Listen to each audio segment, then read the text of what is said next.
Our top stories tonight: the NFL draft is in the rearview mirror, and there were plenty of losers. We have already celebrated the winners, but there are plenty of players that saw their stock ruined. We're going to cover it all on Player Profiler today.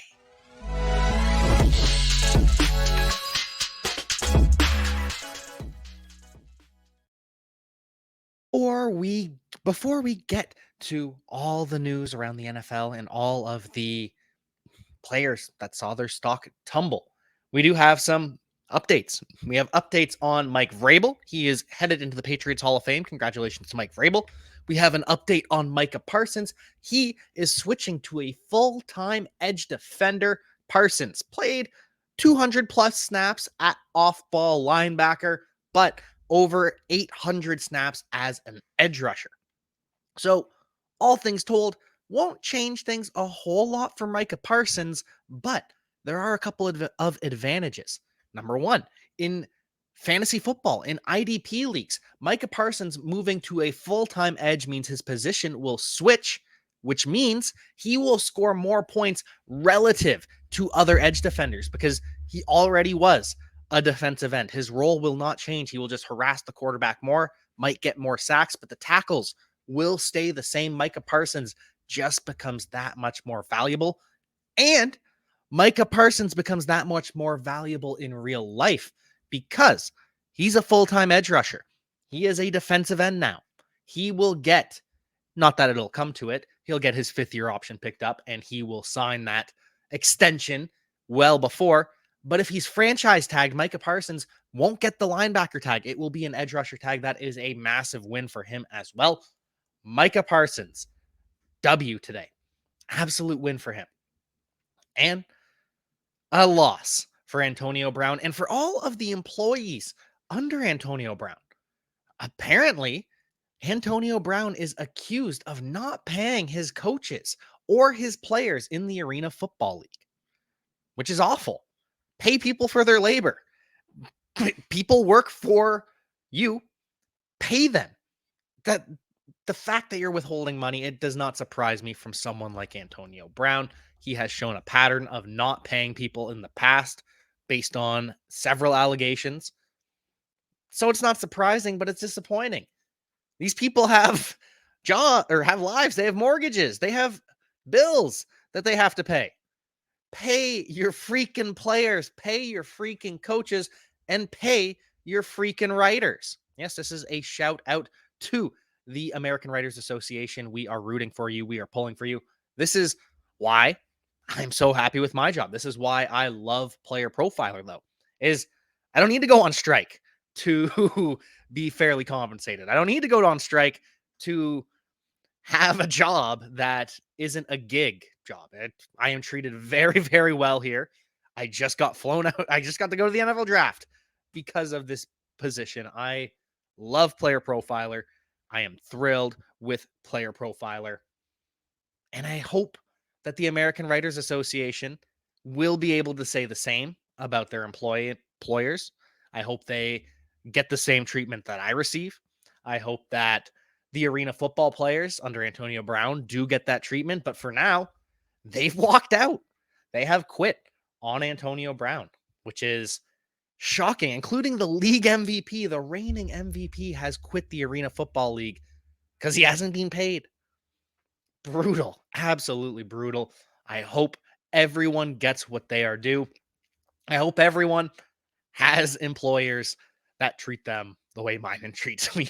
I just can't believe it. I can't believe there are people out there that just don't pay. Ridiculous. And speaking of paying and not paying, the Browns and the Rams would not pay up for DeAndre Swift, but they did have talks. They called the Detroit Lions and sniffed around DeAndre Swift. They tried to upgrade at running back, which is interesting because Cam Akers is our biggest winner. And the fact that they didn't trade for DeAndre Swift means they did not deem the price tag worth it. And the price tag was nothing. They've got DeAndre Swift for free. And so the Rams not being willing to pay that, the Browns, they weren't seriously looking to upgrade. They sniffed around, but this is still a win for now for Jerome Ford and for Cam Akers. They could bring in Zeke Elliott. They could bring in Kareem Hunt. They could bring in Leonard Fournette. But for now, those two guys are riding high. Stock is up on Jerome Ford, on Nick Chubb, on Cam Akers. The lack of competition is significant. And we also have an update from Josh McDaniels. Or no, sorry, not Josh McDaniels. Mike McDaniel, the coach of the Miami Dolphins. He pounded the table for Devon Achane. We know that. We know that he wanted Devon Achane desperately in a move such as Kyle Shanahan would make, that he pounded the table. I need to get my guy. We need more explosive plays. We need to run the ball more. We need to run the ball better. The fact that we ranked last in rushing is a disgrace. Mike McDaniel, I'm getting all these coaches' names confused. It's been a long, I'm still very sleep deprived. I'm still catching up from Kansas City, still catching up on all the work, but straightening my head out, Mike McDaniel was disappointed in himself. He was embarrassed about his rushing performance. That's why he drafts Devon Achane to hit more home runs, hoping to do the same with Raheem Mostert, hoping to do the same with Jeff Wilson. So expect the Dolphins to run the ball more, and this shouldn't come as a surprise. We know that they want to protect Tua Tagovailoa better. We know that they want to do a better job at keeping Tua healthy. They want to protect him. How do you do that? Well, one way you can do that is taking the ball out of his hands, putting it in the running back's hands with an effective run game. This is where analytics, people often misunderstand it. You should absolutely run the ball plenty when you have light boxes. So when you are spread out and the defense is accounting for the pass, they have two safeties deep. When they have, basically the way it works, you have 5 men in the box on your offensive line. If you have 5 men in the box, that is a light box. It is a hat on a hat, and you should run in that situation because you have a free man. Someone has to win their battle to make a tackle. So expect to see more of that from the Miami Dolphins, more running in optimal situations. Now, Mike McDaniel is still a disciple of Shanahan. He will still run in inopportune times, but it's going to be more efficient, or at least that is the goal. Dolphins, better rushing game up ahead. Devon Achane is one of the biggest benefactors. And finally, we are all a benefactor of the match. We get to see Patrick Mahomes and Travis Kelce team up to face off against Steph Curry, against Klay Thompson, the Golden State Warriors duo versus the Kansas City Chiefs duo. I'm excited. The match is always fun. We get some fun clips. We get some trash talk back and forth. And the more Travis Kelce that we can get, the better. Travis Kelce is just, he's entertainment. That, in addition to being one of the best players in the NFL, he is just pure entertainment on a microphone. The more that we get to listen to Travis Kelce talk, the better for us. We are all lucky to have Travis Kelce in the media sphere, and we are all lucky to have such great sponsors and such great promos here. Such great, what am I looking for? Such great things that we offer you. What is the adjective I am looking for? It's the rookie guide is what I am trying to describe. And maybe that's the problem. Maybe I can't come up with adjectives to describe the rookie guide because it is just out of this world. It is truly like nothing else. The work that Cody Carpentier put into this bad boy, it is just chef's kiss. It is phenomenal. Podfather, take it away. Oh, I'm wearing Cody's hat in honor of Cody Carpentier. He has finished the rookie guide. It is a masterpiece, the best rookie guide you will read that combines both real NFL draft analysis and fantasy analysis. This guy goes deep. I mean, do you know who Tyon Evans is? This man wrote up and ranked 40 running backs, 40 wide receivers, 15 quarterbacks, and 23 tight ends. 23 tight ends? Yes, he did. Yes, he did. We've got fantasy rookie draft cheat sheets for Superflex and single quarterback to go along with these write-ups that include analytics player comps and play style player comps. All the stats you need, the analysis you need to understand what kind of impact these guys are going to have in the NFL and for your fantasy team. So go to playerprofiler.com, go to any player page, go to the NFL draft section, and click the button to get the rookie guide. It's just $10. That's it. That's all. It's not the most expensive, but it is the best. It is the best. And speaking of the best, the New York Jets got the best athlete at the tight end position that we have ever seen in Zach Kuntz, continuing to build around Aaron Rodgers. And they do so once again today, signing his best friend, his best buddy, his best pal, Randall Cobb. And we know a couple of years ago, Aaron Rodgers, he was unhappy after the team drafted Jordan Love. He was pissed. He was very, very unhappy with the Green Bay Packers. And so, to make it up to him, they traded back for his best friend. They got Randall Cobb from the Texans at the time, because he went from the Cowboys to the Texans, right? Is that the order? I believe they traded for him from the Texans. And this was just the happiness tax. We talk about the happiness tax all the time on this show. This was a move that the Packers made to make Aaron Rodgers happy. And this is a move that the Jets made to make Aaron Rodgers happy. Because Randall Cobb's not a starter on this offense. No, the starting three wide receivers, it's Allen Lazard at the X position, it's Garrett Wilson at the Z, and it's McCole Hardman in the slot. And sometimes they'll shift it around. They'll have Allen Lazard move down into the slot. Corey Davis will stand at the line of scrimmage at X. Garrett Wilson will rotate in and out of the slot. He'll play X sometimes as well. And then you've got Denzel Mims as a backup outside wide receiver and Randall Cobb as a backup slot receiver. But depending if you consider the outside receiver or the slot receiver the top backup, Cobb is fifth wide receiver at best and sixth wide receiver at worst. It's Garrett Wilson, it's Allen Lazard, it's McCole Hardman, it's Corey Davis, and then it's either Cobb or Denzel Mims. So it doesn't matter for fantasy. It barely matters for real football, but it matters for the Jets locker room. It matters for Aaron Rodgers' happiness. And that's just good business. The Packers willing to spend extra money to make Aaron Rodgers happy, to spending money and investing in your employees' happiness is a good thing. It pays off when you get to go to the NFL draft. So the Jets are doing the right thing. It's great. And I'm happy to see it. The Packers for so many years ignored Aaron Rodgers and his wishes, and the Jets are going all in. And the Jets also have the benefit that they will have Elijah Vera Tucker, their right guard / right tackle / left tackle / left guard. He can play all five positions on the offensive line. AVT is a monster. Coming off ACL surgery, he was playing left tackle for part of the season last year, was left guard the year before as a rookie, switched to right guard, had to play right tackle. It was a mess on the Jets offensive line last year. He moved around and filled all the positions.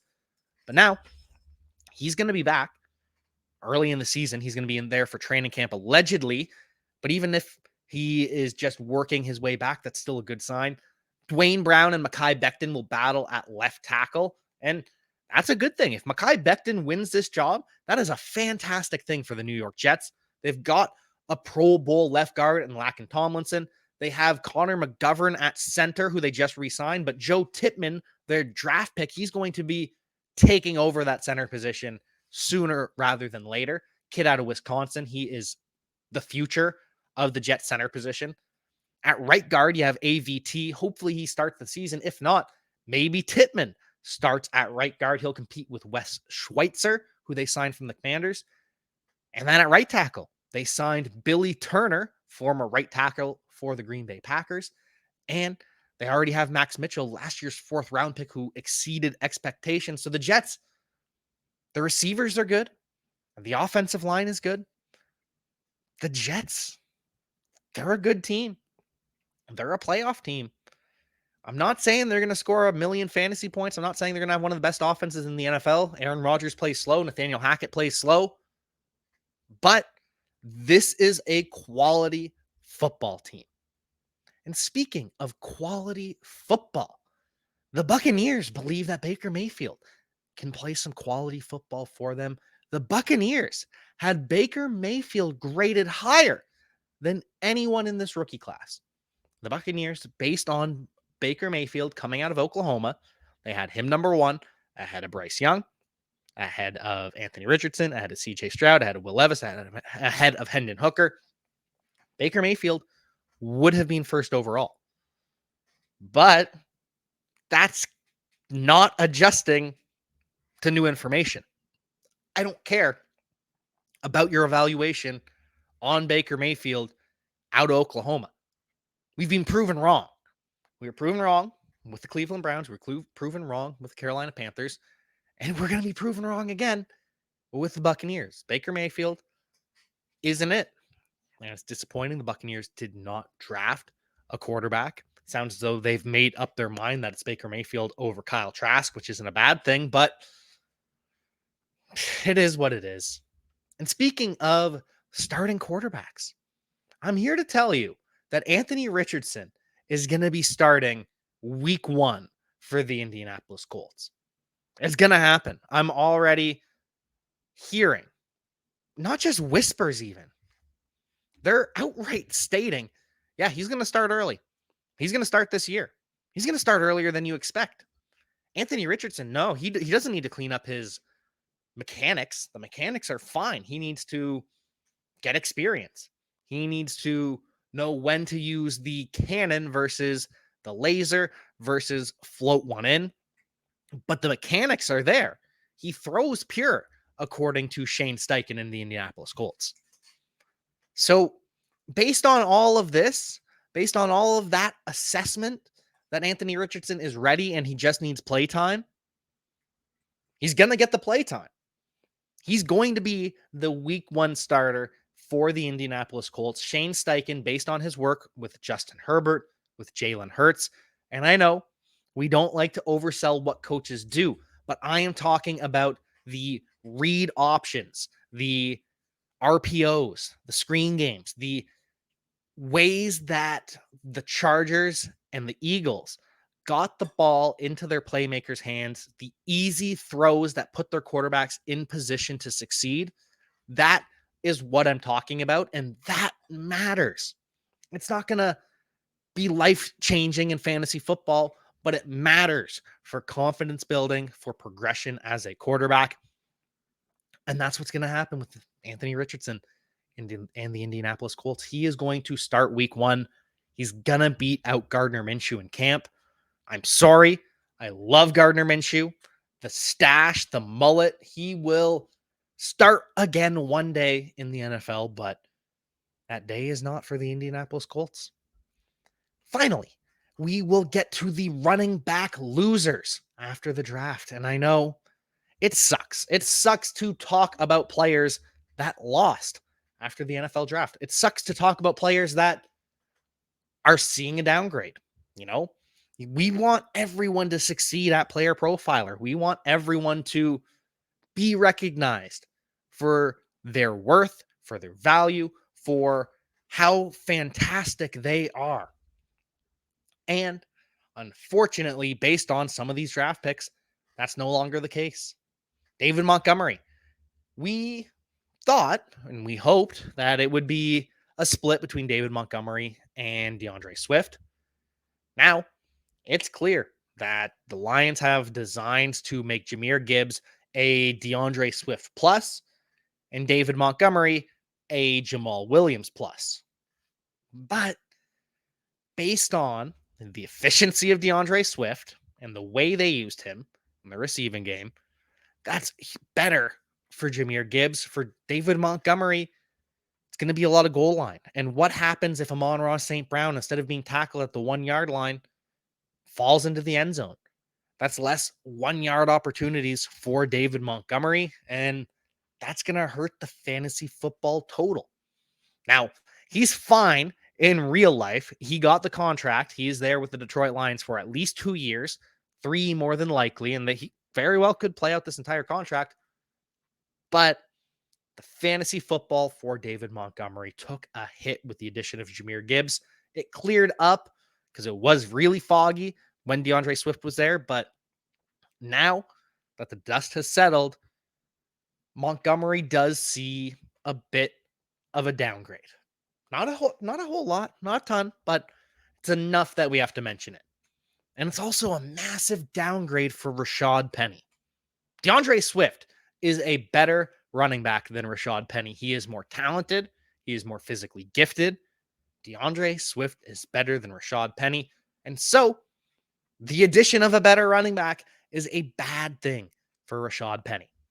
He'll still have his role. He'll still be the between the tackles grinder.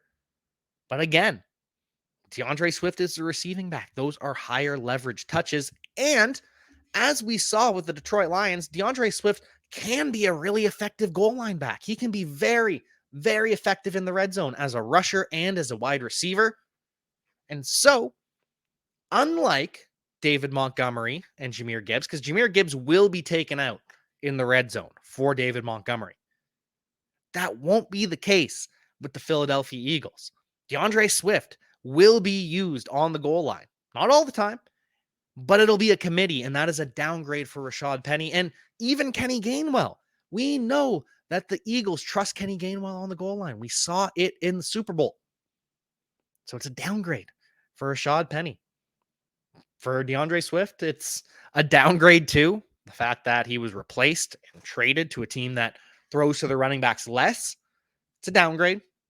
But it could be worse. I do believe the Eagles will scheme touches to DeAndre Swift more than they did with Miles Sanders, but still a downgrade.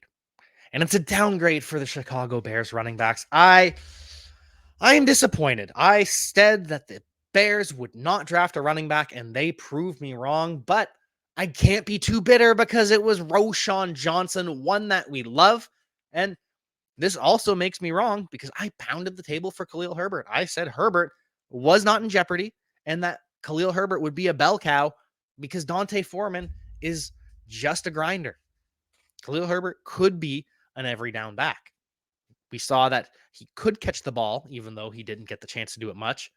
But now that they had Roschon Johnson, one of the better pass catching backs in this draft, a true 3-down skill set, Roschon Johnson is the RB1. This is Roschon Johnson's backfield.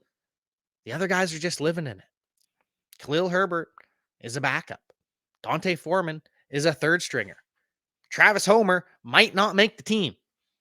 Or he hurts Khalil Herbert even more because it's a committee behind Roschon Johnson. By week 6, he'll be handling at least 50% of the opportunity. Massive win for Roschon Johnson, going to a team where he's going to the top of the depth chart immediately. Massive loss for Khalil Herbert, and it breaks my heart. I'm a big Khalil Herbert fan. And finally, our biggest loser at the running back position, shout out UCLA. This one breaks my heart, Zach Charbonnet. Because remember, I kind of called this. I said that Zach Charbonnet is the kind of running back that a team like the New York Giants, like the Raiders, draft so they can move on from their bell cow. And they don't use him at all this year, but he's so talented that they have to add him. Well, Zach Charbonnet is so talented that Pete Carroll had to add him.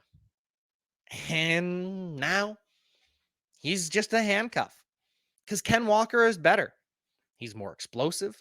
Ken Walker's just better. He's faster, more explosive, better running back. And I love Zach Charbonnet. But this moves Charbonnet into a pure handcuff role. And maybe he has that DJ Dallas role, that Travis Homer role, which isn't nothing, but Kenneth Walker is still the guy for fantasy football. He's still going to get 14 plus touches a game. He's going to be hitting those home runs. And Charbonnet, instead of being a potential 14 to 20 touch back for certain teams, Zach Charbonnet is now a 5 to 8 touch guy. And if anything happens to Ken Walker, he can be a bell cow. But while Kenneth Walker is healthy, while Kenneth Walker is there, there is no shot that Zach Charbonnet beats him out. Ken Walker is going to keep 60% of the opportunity. That's a hit, but it's not as bad as you'd expect at face value when the Seahawks draft a round 2 running back. That's how good Ken Walker is. And it's just unfair. It's unfair to Zach Charbonnet.